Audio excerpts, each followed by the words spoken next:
Hi girls, welcome back to my YouTube channel blushing beauty. कैसे हैं आप सब? आई होप कि आप सब अच्छे होंगे, हैप्पी होंगे एंड सेफ होंगे। आज मैं एक नई वीडियो लेके आई हूँ। आज की वीडियो का टाइटल है एंगेजमेंट से पहले करें ये ज़रूरी काम, मतलब टिप्स फॉर एंगेजमेंट सेरेमनी। वैसे मैंने इसकी 2 वीडियो पहले भी आपके साथ शेयर करी हैं गर्ल्स। मैंने पहले आपको बताया एंगेजमेंट एसेंशियल लिस्ट, तो वो वीडियो का लिंक मैं आपको नीचे डिस्क्रिप्शन पे दे दूँगी। तो आप एंगेजमेंट के जो भी एसेंशियल हैं वो सारे आप देख सकते हैं और वो उससे प्रिपरेशन कर सकते हैं। बट आज की इस वीडियो में स्पेशली आप लोगों की रिक्वेस्ट पे लेके आई हूँ और इस वीडियो में हम डिटेल में बात करने वाले एंगेजमेंट से पहले आपको क्या काम करने हैं, जो चीज़ बहुत ज़्यादा ज़रूरी है। मैं हूँ आपकी पर्सनल ब्राइडल गाइड। मैं सिर्फ ब्राइड से रिलेटेड वीडियो बनाती हूँ। तो अगर आप टू बी ब्राइड हैं तो मेरे चैनल को सब्सक्राइब करके रखिए, नोटिफिकेशन बेल को ज़रूर प्रेस कीजिए ताकि मेरे आने वाले वीडियो की अपडेट आपको सबसे पहले मिले। गर्ल्स, आप अपना ज़रूर कमेंट करके बताइएगा, जो भी आपकी क्वेरी हो वो ज़रूर शेयर कीजिएगा। आप मुझे इंस्टा पे भी फॉलो कर सकते हैं, उसकी आईडी है ब्लशिंग ब्यूटी 42। तो आइए टाइम वेस्ट ना करते हुए वीडियो करते हैं शुरू। तो पॉइंट नंबर 1 गर्ल्स, ध्यान रखिएगा, जब भी आपकी इंगेजमेंट की डेट नज़दीक आए, तो इंगेजमेंट लाइक आपके 2 दिन बाद है तो 2 दिन पहले से ही आप इंगेजमेंट की ट्रॉली पैक कर लीजिएगा। अभी तक हम बात करते आए थे शादी से पहले आपको क्या करना है, तो शादी, ब्राइडल ट्रूसो और ब्राइडल से रिलेटेड हम बातें कर रहे थे। लेकिन सिर्फ यहाँ शादी की बात नहीं, इंगेजमेंट के टाइम पर इंगेजमेंट की ट्रॉली में क्या क्या चीज़ें होनी चाहिए ये मैं आपको बता देती हूँ। इंगेजमेंट की ट्रॉली वो वाली ट्रॉली है जो आप पार्लर लेके जाएंगे, यानी आपका जहाँ भी पार्लर बुक है तो वहाँ पर आप अपने क्लोथ्स लेके जाएंगे, चाहे आप लहंगा, गाउन या कोई भी ड्रेस पहन रहे हो, आउटफिट्स रखने हैं आपको अपनी ज्वेलरी रखनी है, चाहे आप नेकलेस पहन रहे हो, चोकर पहन रहे हो, ईयरिंग, मांग टीका और जो भी आप पहन रहे हो, आप अपना चूड़ी, बैंगल्स या ब्रेसलेट जो भी आप हाथ में पहन रहे हो वो रखिए। एंड उसके साथ साथ आप रखिए अपना हेयर एसेसरीज जो भी आपको यूज़ करनी है, अपने सैंडल्स रखिए, आप अपना हैंड पर्स रखिए, चाहे क्लच रखिए, जो भी आपने लिया है ये सारी चीज़ें एक बैग में यानी एक ट्रॉली में पैक करके अपनी इंगेजमेंट वाली ट्रॉली को पैक कर देना है। और उसमें एक भी चीज़ मिस नहीं होनी चाहिए, इस चीज़ का खास ख्याल रखिएगा क्योंकि एंड टाइम पे फिर आपको प्रॉब्लम ना हो। इससे अच्छा है पहले से ही प्लान करके इंगेजमेंट वाली ट्रॉली पैक करें। पॉइंट नंबर 2 गर्ल्स, ध्यान रखिएगा, इंगेजमेंट पे आपके कुछ ऐसे एसेंशियल्स होते हैं जो पूजा के रिलेटेड होते हैं, यानी पूजा एसेंशियल जो भी आपके पंडित जी होंगे उनसे पूछ लीजिएगा। उस चीज़ों को, मतलब उन एसेंशियल्स को आप एक अलग बैग में रखिएगा। और एंगेजमेंट के टाइम पे आपकी गोद भराई हो रही है या फिर आपको कपड़े डिस्ट्रीब्यूट करने रिलेटिव्स में, तो इस तरह की जो चीज़ें हैं यानी और भी जो सामान है एंगेजमेंट से रिलेटेड, वो सारे बैग को पहले ही पैक करके रखिएगा। मतलब ऐसे पैक कर लीजिएगा किसको क्या देना है, किसको कौन से कपड़े देने हैं, इसका आप नेम प्लेट लगा के कपड़ों पे लिख के रखिएगा। और उस दिन आपको टेंशन नहीं रहेगी, आपके पास होगा कि हाँ ये चीज़ इसको देनी है, ये उसको देना है। तो इससे आपका इंगेजमेंट वाला डे बहुत ऑर्गेनाइज रहेगा। और मैं आपके लिए नहीं कह रही हूँ, ये आपकी फैमिली के लिए कह रही हूँ क्योंकि ऑब्वियसली आपके पेरेंट्स ये चीज़ करने वाले हैं, तो पेरेंट्स के लिए भी बहुत ज़्यादा आसानी हो जाएगी आपको अगर इस तरह से आप ऑर्गेनाइज़ करेंगे। तो ये चीज़ ध्यान रखिएगा।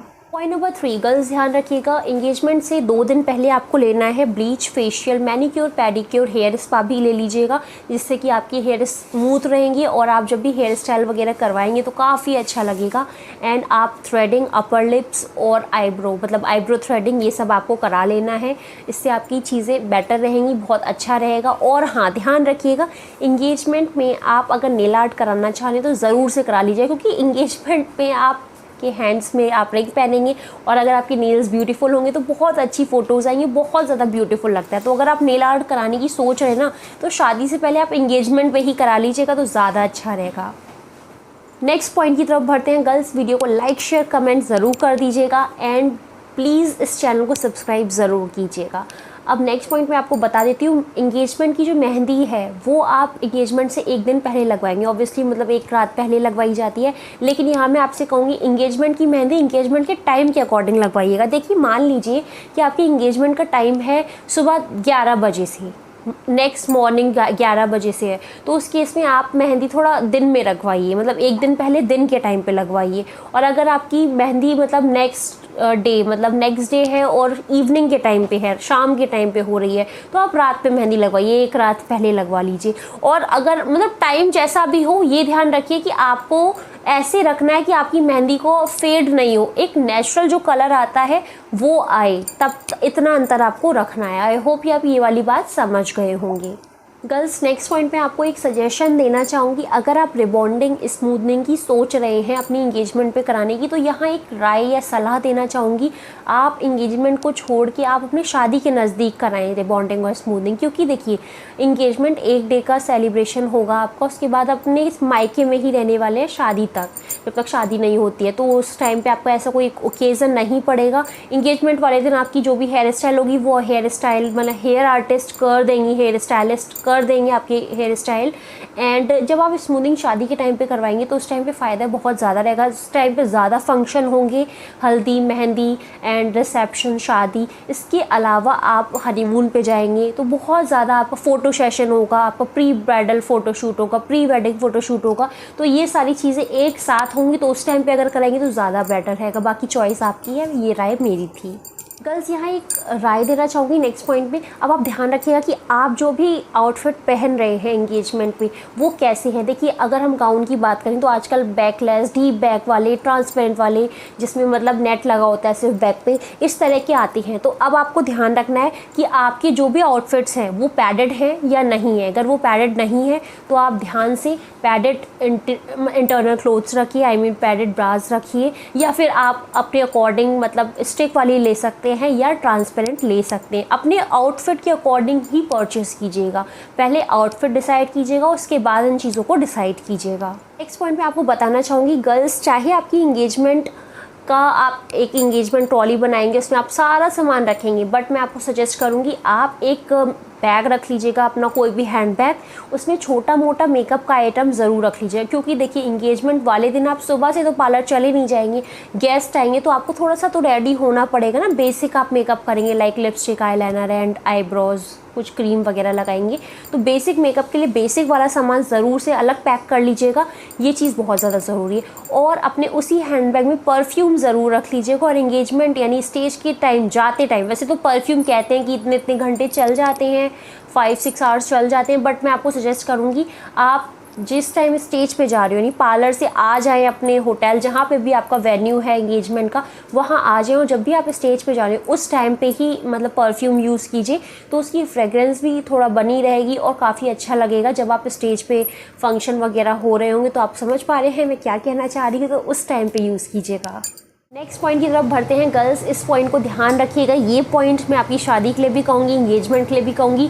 कभी भी जब भी आपका मतलब फंक्शन हो उस टाइम पे आप कोई भी न्यू प्रोडक्ट ट्राई मत कीजिएगा अपने स्किन पे, अपने फेस पे, क्योंकि कभी भी रिएक्शन होने के चांसेस होते हैं। तो कोई भी नया प्रोडक्ट बिल्कुल भी सोचना भी नहीं है यूज़ करने की, तो इसको ध्यान रखिएगा।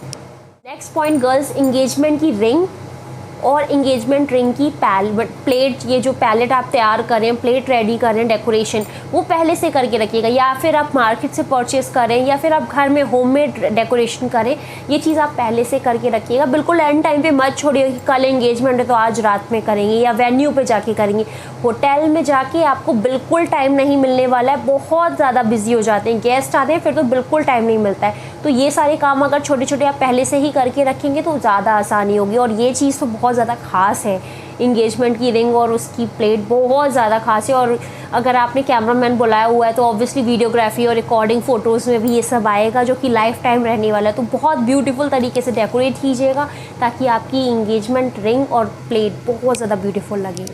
नेक्स्ट पॉइंट गर्ल्स, इंगेजमेंट में जो भी गिफ्ट्स आपको अपने गेस्ट को देने हैं उनकी पैकिंग पहले से ही करके रखिएगा।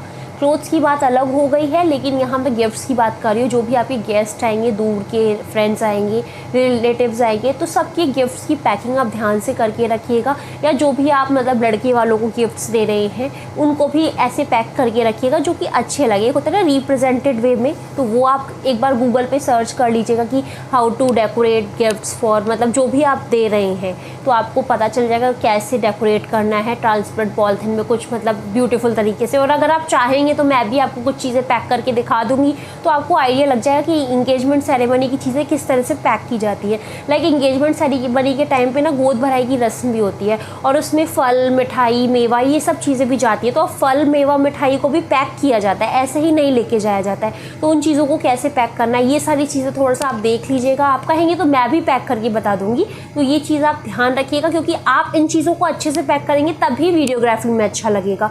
ऐसे ही रख देंगे तो अच्छा नहीं लगेगा आपको, मतलब फ़ोटोज़ में जाएंगी ये चीज़ें, तो थोड़ा सा अच्छे से पैक कीजिएगा। नेक्स्ट पॉइंट गर्ल्स, डांस एक ज़रूर प्रिपेयर कर लीजिएगा। इंगेजमेंट के दिन आपको मतलब 90% तो लड़कियों को करना ही पड़ता है, उनकी इंगेजमेंट पे डांस बोला ही जाता है।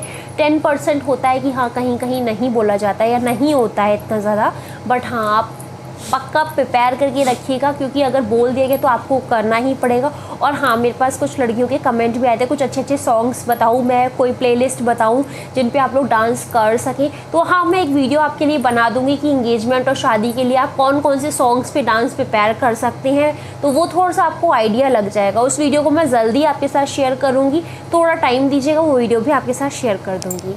नंबर 13 गर्ल्स, ध्यान रखिएगा इंगेजमेंट वाले दिन जब भी आप स्टेज पे जा रहे हो, तो मैंने एक बात पहले बताई आपको कि आप उस टाइम मतलब जब भी स्टेज पे जा रही हो तब एंड टाइम पे ही बिल्कुल परफ्यूम यूज़ कीजिएगा। यस, एंड टाइम पे ही आप माउथ फ्रेशनर यूज़ कीजिएगा। ये बात कोई बताएगा नहीं, ये बातें बिल्कुल मतलब कह लीजिए कॉमन बातें हैं, बट हम ना भूल जाते हैं, कॉमन बातें ही भूल जाया करते हैं। तो इसीलिए मैं आपको बता रही हूँ, ध्यान से माउथ फ्रेशनर को अपने परफ्यूम के साथ ही रखिएगा, अपने हैंडबैग में ऊपर ही रखिएगा, ताकि आप एंड टाइम पे perfume and mouth freshener use कर सकें। पॉइंट नंबर 14 का ध्यान रखिएगा, आप जब भी इंगेजमेंट पे जाएं स्टेज पे, तो उस टाइम पे आपको अपने हस्बैंड के लिए यानी टू बी हस्बैंड के लिए कोई गिफ्ट लेके जाना है। मतलब आप अपने ब्रदर से या किसी से बोल दीजिए, वो आपको उस टाइम पे पहुंचा देंगे। एक गिफ्ट ज़रूर लेके रखिए, क्योंकि ऐसा होता है जब भी आपके फियांसे आपको गिफ्ट देते हैं और आप कुछ भी नहीं देंगे, थोड़ा अच्छा नहीं लगता है। तो चाहे छोटा सा गिफ्ट लीजिएगा, लेकिन ले ज़रूर लीजिएगा, तो थोड़ा अच्छा फील होगा कि हाँ उनको भी स्पेशल लगेगा, आप यहाँ से अपनी फीलिंग शेयर कर पाएंगी। लास्ट पॉइंट बता रही हूँ गर्ल्स, लेकिन ये वाला पॉइंट बहुत ज़्यादा मतलब मुझे फील हुआ, इसलिए इस पॉइंट को लेके कई लोगों की ऐसी सोच हो सकती है क्यों ऐसा क्यों, बट ये मैं अपनी बस राय दे रही हूँ, चॉइस आपकी है। मैं आपसे एक रिक्वेस्ट करना चाहूँगी, जब भी आपकी इंगेजमेंट मतलब आप एक तो पार्लर में रेडी हो रहे हैं, रेडी होने के बाद आपने फ़ोटोज़ ली और तुरंत आपने व्हाट्सएप पे शेयर कर दी, ऐसा मत कीजिएगा। पहले आप फंक्शन अटेंड कीजिए, पहले आपका फंक्शन ज़्यादा ज़रूरी है रैदर देन कि आप उसे सोशल मीडिया पे पोस्ट करें। एक चीज़ तो ये हो गई। दूसरी चीज़, एंगेजमेंट हुई और उसके बाद आप सब जगह आपने इसका मतलब फ़ोटो शेयर कर दी, ऐसा मत कीजिएगा। क्योंकि देखिए, मैं यहाँ पे एक राय दे रही हूँ, एक ओपिनियन दे रही हूँ आपको, क्योंकि कई बार ऐसा होता है कि आपकी इंगेजमेंट होने के बाद कई केसेस में इंगेजमेंट टूट जाती है, रिश्ता टूट जाता है, तो आप उस टाइम पे शेयर मत कीजिएगा। जब आपकी शादी बिल्कुल नज़दीक आए, बिल्कुल शादी हो रही हो, उस टाइम पे शेयर कीजिएगा, क्योंकि हमारे इंडियन कल्चर में बहुत चीज़ें होती हैं। तो आई होप आप समझ पा रहे होंगे, बाकी चॉइस आपकी है। इस वीडियो को देखने के लिए बहुत बहुत शुक्रिया। अगर अच्छी लगी हो वीडियो तो दिल से लाइक कीजिएगा, कमेंट कीजिएगा, अपना ओपिनियन बताइएगा कि आपकी क्या सोच है इस लास्ट वाले पॉइंट पे। Thank you so much for watching my video. Have a great day, take care.